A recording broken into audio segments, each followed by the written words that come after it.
सुर्खियां और प्रमुख सुर्खियों के बाद अब खबरों में विस्तार से बात करेंगे, जिसमें सबसे पहले बात करते हैं एनडीए सरकार के बड़े फैसले की। दरअसल प्रधानमंत्री नरेंद्र मोदी ने कार्यभार संभालते ही किसान कल्याण में सबसे बड़ा फैसला लिया है।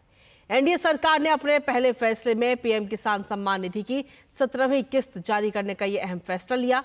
प्रधानमंत्री नरेंद्र मोदी ने आज कार्यभार संभालने के बाद पीएम किसान सम्मान निधि की 17वीं किस्त जारी करने के लिए अपनी पहली फाइल पर हस्ताक्षर किए हैं।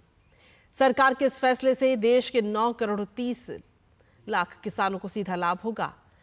लगभग 20,000 करोड़ रुपए किसान सम्मान निधि के रूप में वितरित किए जाएंगे और इस मौके पर प्रधानमंत्री मोदी ने कहा कि उनकी सरकार किसान कल्याण के लिए पूरी तरह प्रतिबद्ध है। साथ ही उन्होंने कहा कि वो आने वाले समय में किसानों और कृषि क्षेत्रों के लिए और भी अधिक काम करना चाहते हैं। और इसी पर ताजा अपडेट ले लेते हैं। हमारे साथ में हमारे सहयोगी शैलेंद्र मिश्र इस वक्त जुड़ गए हैं, सीधा उन्हीं का रुख करते हैं। शैलेंद्र, क्या कुछ ताजा अपडेट है आपके पास में?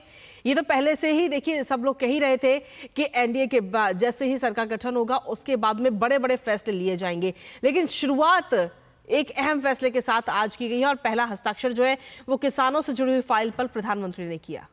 कि इन सबका सांकेतिक महत्व भी होता है। जब कल शपथ ग्रहण समारोह हुआ और उससे पहले हमने देखा कि जब एनडीए को जीत हासिल हुई थी, बीजेपी कार्यालय में प्रधानमंत्री नरेंद्र मोदी का संबोधन हुआ था, तभी वहां से प्राथमिकता स्पष्ट तौर पर प्रधानमंत्री नरेंद्र मोदी ने रख दी थी कि तीसरी जो पारी है प्रधानमंत्री नरेंद्र मोदी की अगुवाई में लगातार तीसरी बार जो सरकार बनने जा रही है उसमें तेज फैसले लिए जाएंगे और रफ्तार से फैसले लिए जाएंगे और जो योजनाएं रही हैं पिछले 10 सालों में उनको आगे तेज रफ्तार से बढ़ाने का काम किया जाएगा।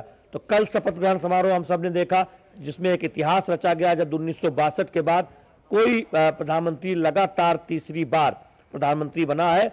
एनडीए लगातार तीसरी बार जीत कर आई है और आज कार्यभार ग्रहण करने के तुरंत बाद जो पहली फाइल प्रधानमंत्री नरेंद्र मोदी दस्तखत करते हैं वो किसानों को सम्मान निधि जारी करने से जुड़ी फाइल है। 20,000 करोड़ रुपए किसानों के खातों में जाएंगे।